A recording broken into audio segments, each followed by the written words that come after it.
It's gonna be an awesome day. I got a Levitate, one of a kind for Jocko. This is gonna be a surprise for him. I'm gonna set this up. First thing I'm gonna start with is mounting this arrow rest. I wanted to talk with you a little bit about the knock-on arrow rest. And you know, when you get stuff from us, we do customize little things, and it's the small details that make the difference. So I'm gonna tell you what's the details on this. So with a lot of the newer style bows that have incorporated the inline rests and the inline sights, they've also developed a more deep sight window. So when you look at some of the models, say 3 years ago, when you took an arrow rest out of the package, it really didn't have to be shifted over near as far as what they do now. But now, since some bows have an inline system and some don't, the rests typically still come with the standard setting. However, you do have to shift that over, and that's the case for the new Hoyts, the new Matthews, a lot of the new PSEs. So with our rests out of the package, they actually have a shim block that's pre-installed. So this shim block and the longer screw are pre-installed, and we've also shifted the prongs over as well, so that when you mount this, your center shot is as close to possible and you're not having to disassemble the arrow rest to then reassemble it to mount it. This is the case for a lot of the things that we use. We do some pre-setup work for you, and we get stuff into the position ahead of time so that you're not having to disassemble things and then reassemble them once you get a brand new part. So you can find that with any of the knock-on stuff that we're selling on the website, or the knock-on models that we OEM with companies. Now the next thing I'm going to do is I'm going to put our silencers on here. I went ahead and put the felt on automatically, and I've already done the top bridge, but I put the felt on. Now I'm gonna actually just shrink down this shrink tube right here. The key for that is it needs heat to shrink, but you don't want to literally burn it. So try to use your radiant heat. If you have a heat gun, those work awesome too, but honestly, just letting your radiant heat from the flame go up enough till that starts to shrink down, and then I personally just squeeze it once it's on. But just like that, the rest is ready to be mounted to the bow. Now on the PSEs, they actually have this small little slot right here on the riser, and the bows come with this piece right here, which goes into that slot, and then allow the rest to go here, and that prevents this rest from kicking up and down, and it prevents you from having to bury this little set screw deep into your riser itself. So these little rest blocks right here are absolutely critical. Typically they come and they're hanging on your bow, on the hang tag, but again, they'll go in just like that, and then you can mount your arrow rest burger button screw just like this. You can mount that. And once you've done that, especially if you're getting, I personally like to crank it till it pops. Once you've done that, now your center shot is pretty much very, very close to where you need it to be, because that shim block and that longer screw is pre-installed and the launcher's been shifted over. So I'm gonna go ahead and mount the sight. I'm gonna work on the string, the rest of the stuff, but I thought I'd give you a quick look at the process I go through just to pre-install the rest and how easy that is when you get a knock-on rest. It's from us, built by QAD.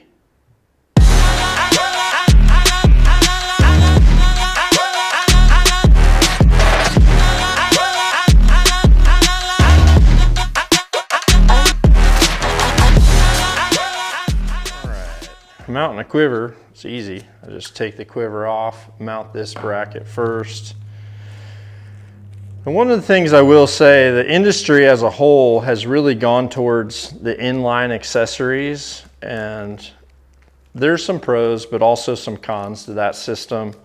I mean, I shouldn't say it's really a con, but it does have effects on other things. For example, if you're mounting your sight directly to the front of the bow or your rest directly on the back of the bow, then a lot of times what happens is once you mount your quiver here on the side, you're going to have to shim that quiver out, just because quivers historically have never been mounted that tight to the bow. So normally you don't have the clearance needed for some of the newer arrow rests and things like that, or even, honestly, even the sights or the spacing that you need on the cam. Good grief, this screw is deep in that thing.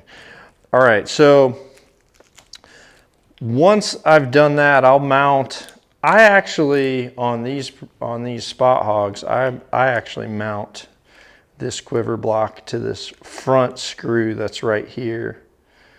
And this is actually something with certain sights that are out there, they don't offer a quiver hole option that puts the quiver kind of directly in the center line of your riser, which I really like. Some of the ones that are out there now, they actually have them so far back that it ends up causing you some other problems down the road too. So that's when people ask me about the pros and cons of these inline rests and sights, those are the pros and cons, is when you're mounting other accessories, how do they all align up, etc. So honestly, I've never struggled with the weight of my bow when I'm mounted stuff on the side, so I'm kind of sticking with what I've always done. Now, once I've mounted that,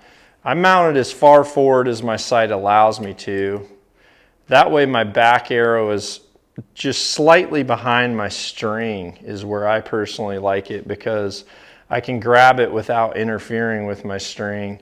Now what I'm going to do now is I'm adjusting these right here so that my quiver for in and out on my riser will be adjusted properly. So what I look for, I want it to be just on the edge of the limb right there, and I want to make sure that I'm clear here for any type of cable movement that you might have, and I also want to make sure that I'm free and clear here of my cord. So this has great spacing the way it is right there, and I'll normally bring this top quiver hood to right about the bottom of where that limb is, and that way the bottom of my shafts will be sitting about in the same exact position. So this mounts up really, really awesome this way. Got that done. Slide this on, tighten that down. I'm going to just move this up a little bit.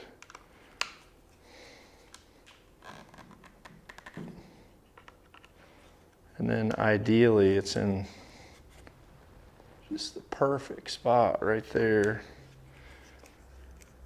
If you have your arrows hanging underneath your cams, then your nocks and everything are going to be getting dirty and bending your arrows depending on the type of arrows you have, or deploying your expandables in a quiver hood because you're jamming down on them. So you want to raise that up enough to, like where I said, I like mine right about there. And once the arrow is actually in there, they're going to be sitting about right here. So this is already coming together sweet right here.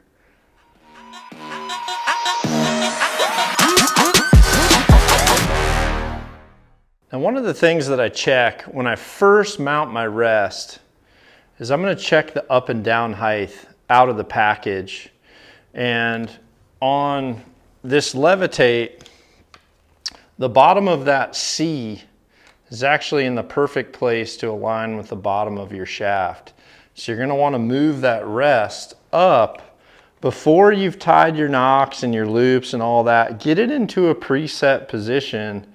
And honestly, depending on the type of model, on a lot of these, it's going to be very, very close to right where you want to be. Originally, that height was preset to work on the embarks and the NTNs. This height is a little bit different on the carbons, but I'm just moving that rest up to where when my arrow's at 90 degrees, again, the bottom of the arrow shaft is right at the bottom edge of that C right there for the Carbon Levitate decal.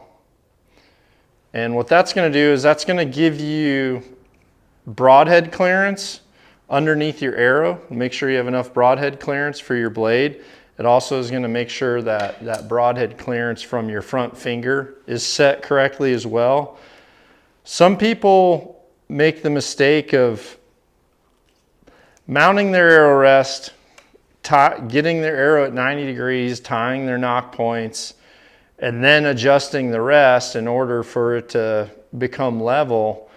And you're at the mercy of where that pre-assembler had set that rest and the geometry of your bow, and you may end up having to utilize all your adjustment just to get it square. So the best thing to do is to eyeball it first, know where you want it knocked for your height, then adjust that rest up and down, and that way you know, okay, I'm exactly where I need to be right now at 90 degrees. And so if I start there and I tie my knocking points there and then I check it and I'm still at 90, then I'm at a perfect position to still have adjustment up or down with the arrow rest. But more importantly, it's level at the perfect pulling position to begin with. If you start too low, even if you get your arrow rest moved up to where it's square, your arrow shaft's still going to be so close to that shelf that you can end up having interference with your fletchings on the rest itself, or with your blade coming in contact with either your finger or coming in contact with the bow's riser.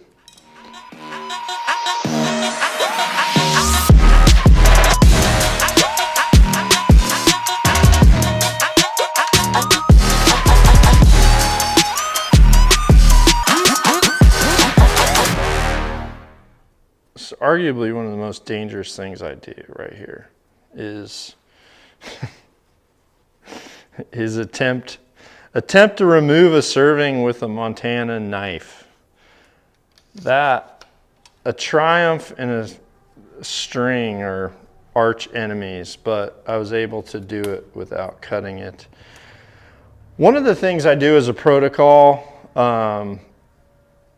is I replace my center servings directly out of the package. Honestly, in a long, long time, I just haven't had really any type of string company that I fully trust that center serving. All the weight and all of your pull are always on this small piece of serving.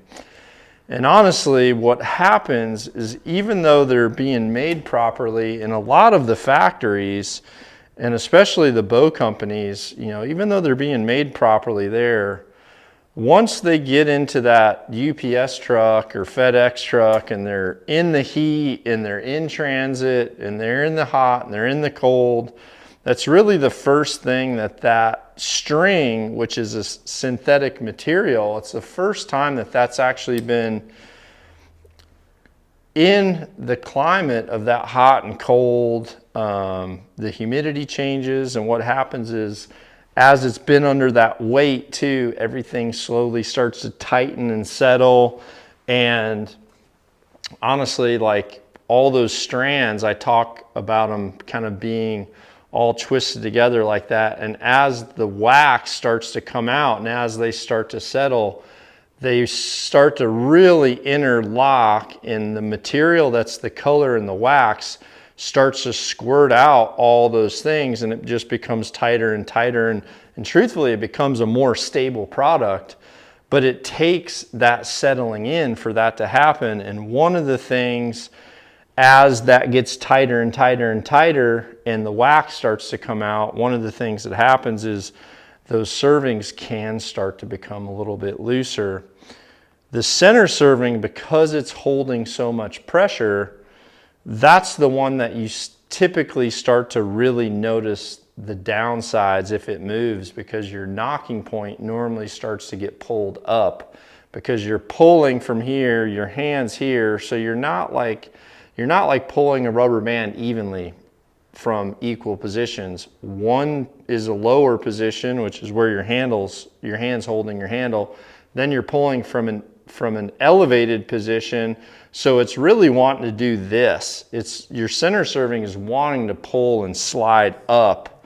So I personally replace those once these things have been in those boxes, they've been in transit, they've got hot, and once that thing settles, if you put a fresh center serving on after that, or if you get a bow and you shoot, let's say you go out and you shoot it for 400 or 500 times, you get it in some weather, maybe it was in your car for an afternoon, you can see that string starting to sweat. If you learn how to replace your center serving, this is a major thing that once you learn how to do it, it is going to be so useful for you all the time. And I've got a lot of videos on that, and it doesn't take long. I'm going to just do it right now while we're talking. There's certainly different ways to do it. There's certainly machines that do it as well.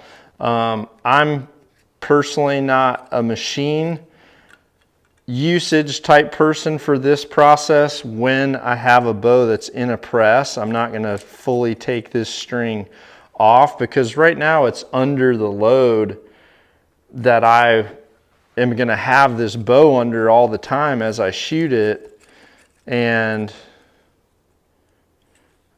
I can just adjust this tension with this hand server, and I've done this for 30 years now, and it seems like no matter what different methods come out, this right there, you can see how tight that is. It's holding itself. This right here is just proving itself to be the best. Now, what I'm going to do, I'll check this. That's about perfect right there. So I can clip my arrow on. I can still spin this freely in that knock, and it clicks on and comes off easy enough. Like I said, it can spin freely in the throat of that arrow. So this is a perfect fit right here. I get asked a question a lot about what serving size should I use? And here's the things that you have to keep in mind. We sell two different sizes, 0.018 and a 0.021. Those are really the most popular. Now, I personally like a tail under because I've done a ton of testing, and a tail under really reduces the amount of slippage in a serving. It helps bond it and hold it together. And honestly, I haven't ever found any adverse effects, and trust me when I say I've done so much high speed and slow motion footage and flight tests and all this stuff that predates some of the very first documented videos that we had in the industry. So this is how I've done it. The results have just been awesome. But what you have to remember when it comes to the serving diameter, I personally choose a serving diameter to where I have the tail under, which is what I just checked right now. So I've got the tail under, and I really like the fit. So one of the things that affects how your serving diameter is going to matter is how much wax does your particular string have. Now this comes down to a couple different things. Wax content comes down to the type of fiber it is and how much wax they have to use on that fiber in order to keep it from really fuzzing up. Color also affects the amount of wax. Certain colors require more wax to actually hold the color pigmentation, and then the wax is applied to the fiber, and so that it can actually take that color. So certain colors require more wax, which means when they make that string itself, you'll actually have a slightly thicker diameter on the string prior to it ever being served. So if you had a string material or a color type that required a heavier wax usage than say a pure white or even a pure black, both those have very minimal wax content. Either of those colors, you're gonna have to have a slightly thicker serving just to be able to match that fit that you want. Whereas if you have one where, let's say as a shooter, let's say as a target shooter, you don't want to have any string stretch or string creep throughout an entire summer of events where you're in a lot of weather and you're doing a lot of reps, you might boost that cable count or your string count up 2 or 4 strands so that you can get the longevity out of it. Well, in that case, you would have to go to the smaller serving diameter so that you could still get the fit that you want. So it's not an easy question of what size do I need. You need a size that gives you the fit that I just showed you on the arrow. The fit is what matters. And the fit is really gonna come down to all those factors. You know, has your string had heat?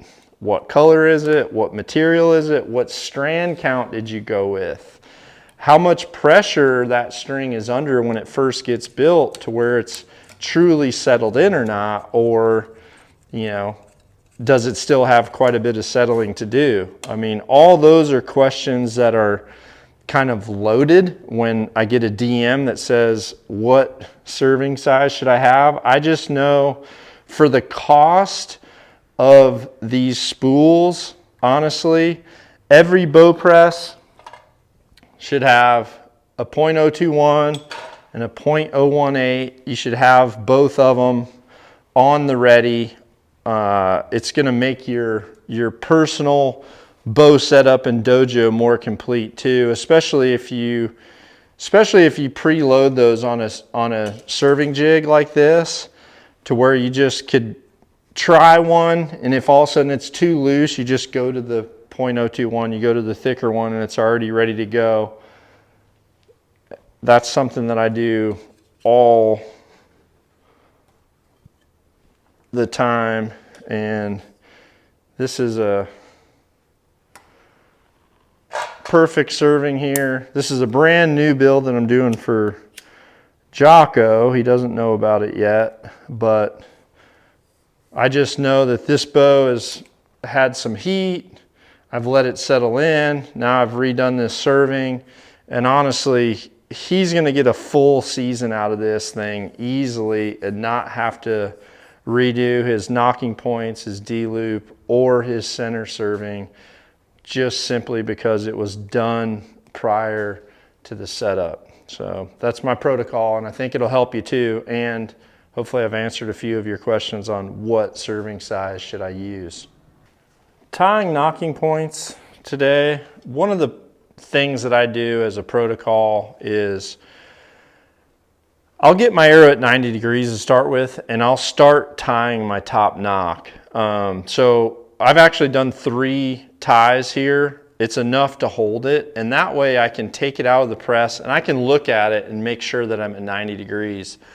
Obviously, if I've done this a little bit incorrectly, and all of a sudden if my arrow's already knock high or my arrow's already knock low, I would probably just recommend that you take this, remove it, start over to where your top knock, when you first cinch those things down on those first ties and you're getting it tight, make dang sure it's where you need it to be before you do all the rest. It's such an easy protocol. I'm doing double overs and double unders. So I'll do a triple stack on the top above the knock, and I'll do 4 stack underneath the arrow is what I personally do. So right now I've tied about half of the ties that I would to complete the top, just so that I can take this out and look at it. Right now, I'm at 90 degrees. I'm perfect. I'm at a perfect place to start. I'm at 90 degrees, bottom of my arrow shaft's right at the bottom of that C in carbon. And so from here, once I tie the rest of these, I'm already at 90 degrees for my starting point versus tying this first one and looking, and then I'm already having to move my rest. If you can tie that top knot and you're at 90 degrees when you're done with that tie, that's ideal, because you don't want to have to cinch stuff down and loosen it and move it, or move your rest if you really don't have to. Just try to get that top knocking point where you need it to be right out of the gate. It's so easy to cut off that 18 inches of 3D material and start over and make dang sure it's correct to begin with. Because honestly, that top knocking point, that knot takes so much of the pressure being pulled up. So if that one's good, everything else is going to be good too. So just tie it about 3, take your bow out of the press, make sure you're still at 90 degrees, then finish it. So right now I finished it, and honestly, if you're wanting to do it right, take it back out of the press and make sure you haven't bumped anything or screwed anything up.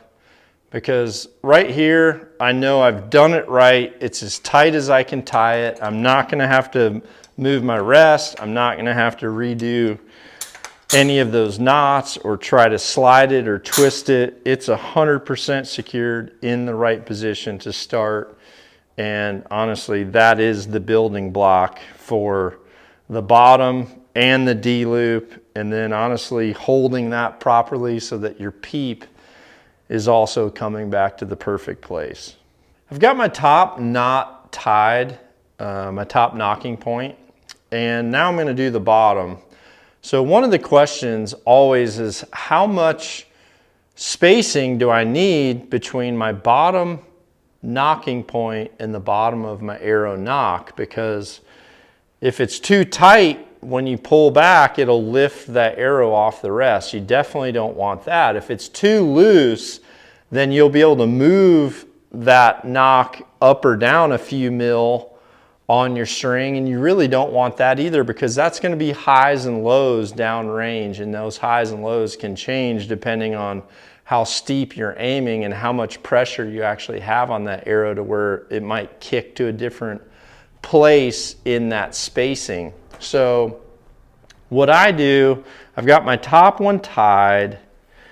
I've started my bottom one here, and I've got, you can see there's a small space there. I've got about a mil in there of spacing. So there's about a mil. And what I'll do is, once I've kind of did my double tie and I've cinched that very first one down, what I'll do is I'll kind of just wiggle this arrow just a little bit, just so that I create that space that I need. I'll wiggle that just a little bit and make sure I re-tighten it. Then I'll go ahead and do my bottom one. So now I'm going to do my bottom one here. And I'm going to double check this again. So I've got about a little more than a ½ mil gap right there. And that's going to be absolutely perfect, because that ½ mil will be gone once this bow's at full draw. It won't be pinching. But if you start out with, you know, if you look at every wrap of your center serving, every wrap is going to be about a mil, maybe slightly different than that, but each one of those wraps that you can hear right there, each one of those is about the spacing you want. So if I can see one full wrap under that knock right there, that's given me about the perfect amount of spacing to where at full draw, that's going to be holding that arrow, but not pinching that arrow. We're going to have good arrow flight. Going to be able to shoot extreme angles without having any issues with the arrow on the rest. And that's just so important because some people mess this up before they've ever even put their D-loop on there. And then once that happens, you know, now you've done 3 things and you're to the D-loop, and the D-loop is wrong because honestly one of the first things was wrong too. So if you do it that way, you're going to have way better results. You're going to eliminate your knock pinch. You're going to have better arrow flight. And you're certainly going to have way better groups downrange when it comes to highs and lows. So just like that, I've already completed that. I'm going to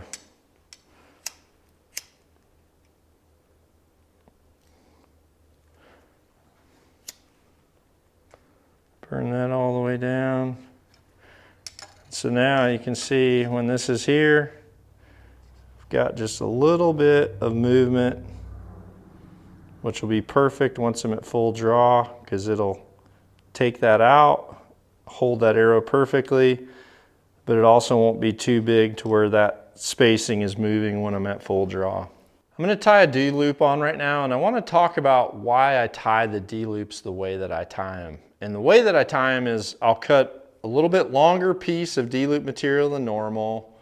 I start with making a J, and as I go, I'm using my pliers and I'm actually taking all the slack out as I go, and then burning the first half down, taking that slack out, rolling it, then doing the other side fully. And I'll do that here for you in a second, but I wanted to tell you why. So what a lot of people do, and honestly the fastest way to do it, is they'll just take a pre-cut length and they'll kind of go through the tying motions of essentially what you would need to tie to make a D-loop be on the string. So if this was a pre-cut piece, you know, they might kind of pre-wrap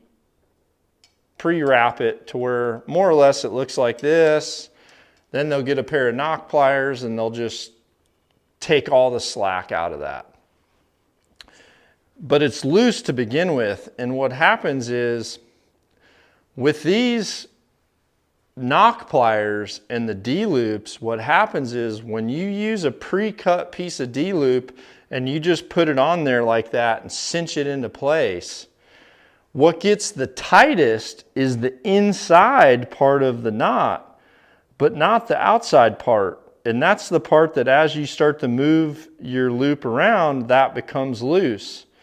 Now the other thing that happens is because they're trying to make that thing bite and make it tight, you're actually having to apply so much more pressure in the center of that D-loop in order for it to take the slack out all the way around, over, back down, and take the slack out of what would be the cut off end of that D-loop material.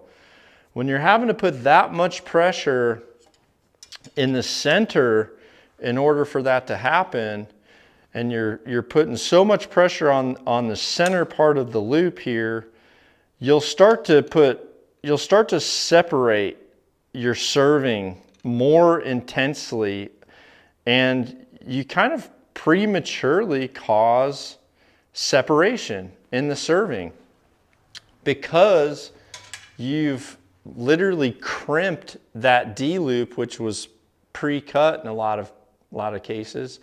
You've crimped it into its spot versus actually tying it in and taking the slack out as you go, so that you're not forcing your center serving to spread apart in different directions to get out of the way of only that center part of your D-loop.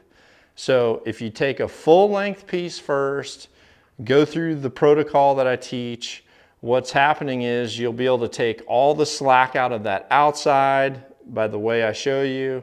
You'll be able to go over to this side. You can pull on the center piece on the first half you've started. Then when you go back over to that piece and you wrap it through, you're able to take all the slack out of the tail first, then burn it down, then take it out in the middle.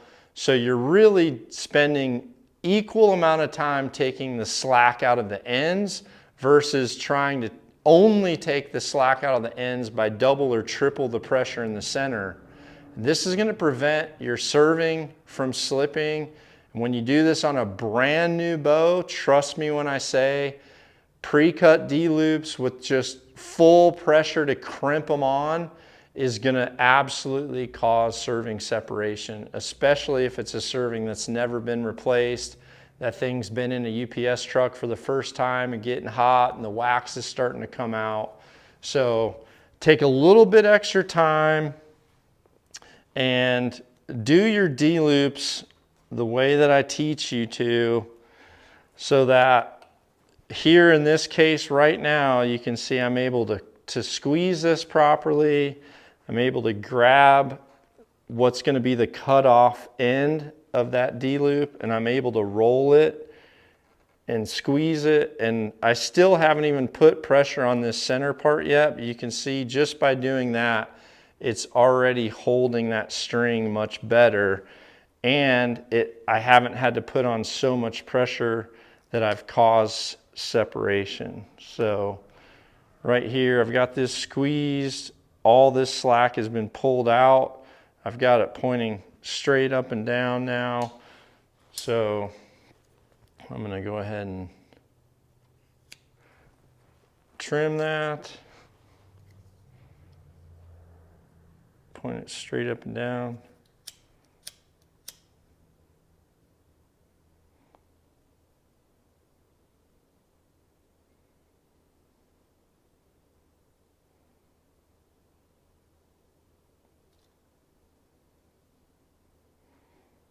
I've burnt that down now.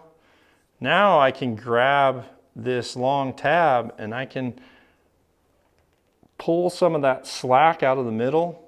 So this is completely tied firm. I haven't caused any type of serving separation there. So now I'll go over here to this opposite side, get my length slightly shorter than what I want it to be as a finish, and I'll go through my process of tying this off.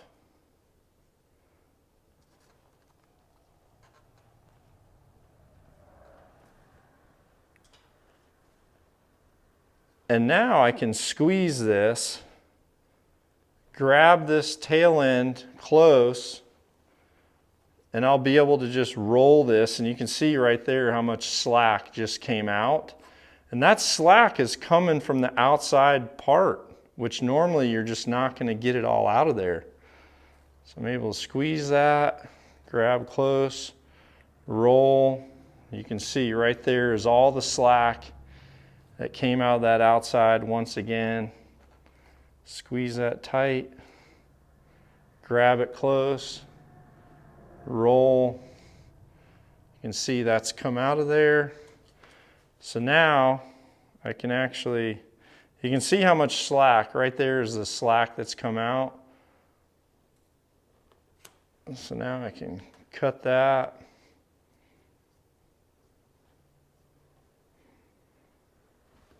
Hang tight.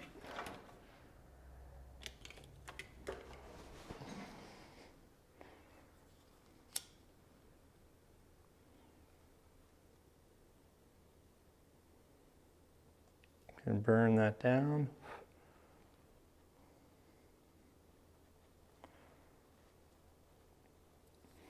Straighten that D-loop up. Now I can put this in here. I can stretch it to the length that I want, but that's a minimal amount of pressure that I've had to put here to fully lock that in, and I've prevented any type of serving slip under this D-loop in either side. So that right there is what you need to do to tie on your D-loop without causing string serving separation. Takes a little bit longer to do than the pre-cut lengths, but that's why, honestly, that's why when we're sending out D-loop material, we send it 5 foot long so you can cut a piece long enough to be able to get some pressure and be able to pull on, take all your slack out and tie a perfect D-loop like that that hasn't caused any type of damage to the center serving.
I got everything mounted up on this guy. The last thing that I do is I'll adjust the arrow rest cord, and that's when this comes up.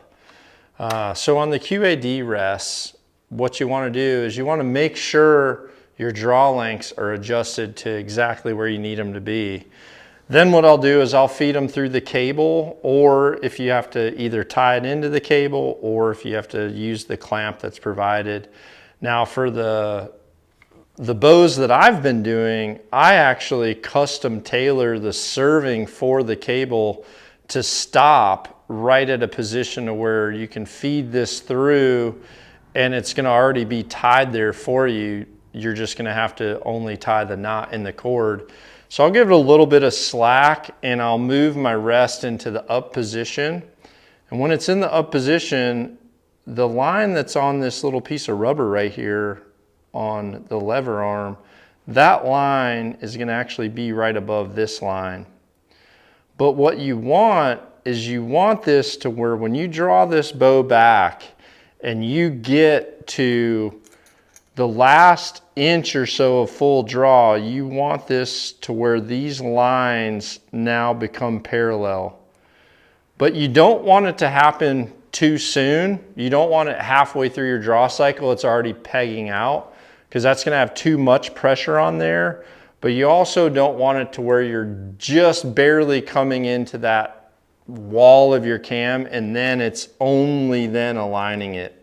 So what I'll do is I'll have a little bit of slack here.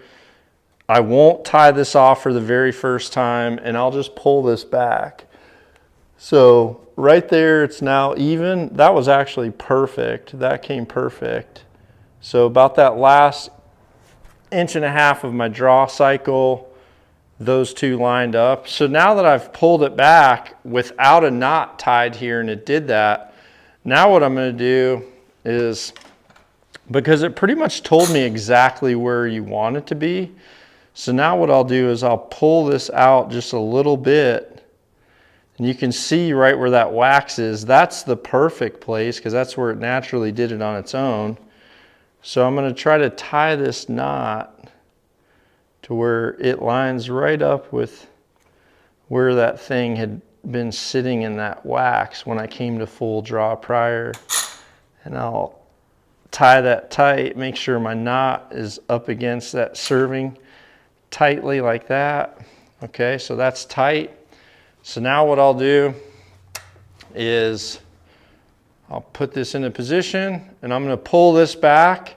And what we want to see is you'll want to see this cord get tight to where those two line up right at the tail end of that draw curve.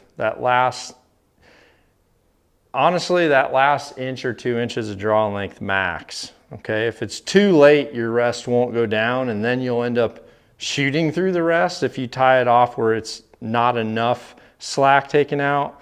But go ahead and focus on that. I'll pull this back now and try it. So we're drawing this back right there. We're breaking over our curve. So we've got that in the perfect spot. There's not too much tension on it. That is perfect.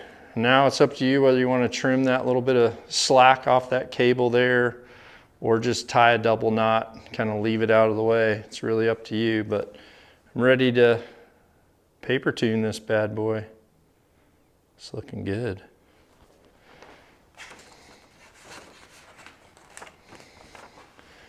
Moment of truth.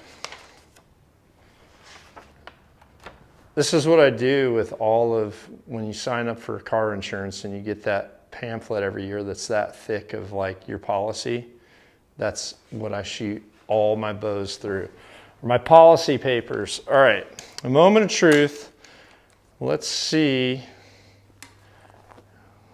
I haven't got a name for this sucker yet, but Jocko is gonna he'd be willing to choke someone out for that, I can guarantee you. Not that he needs motivation, but let's see how this thing does.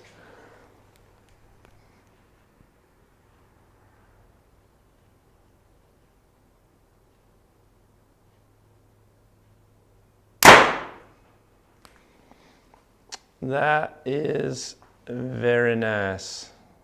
Very nice. It's good. Hits hard. Buried to the fletch.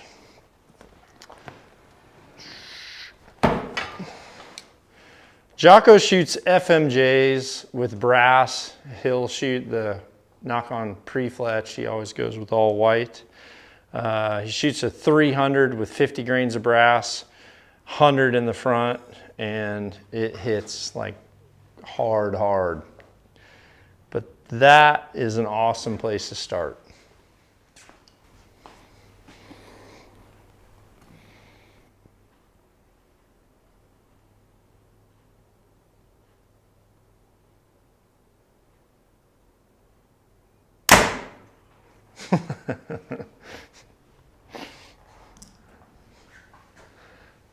Two bullet holes make, so that's the two to the chest. I think that's SEAL protocol. To the chest. Now I'll do one to the head. That way I know it's Jocko approved. Triple tap it.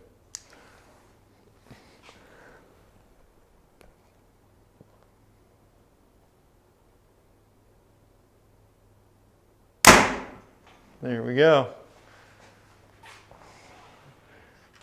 Two to the chest, one to the head. All right, I like it.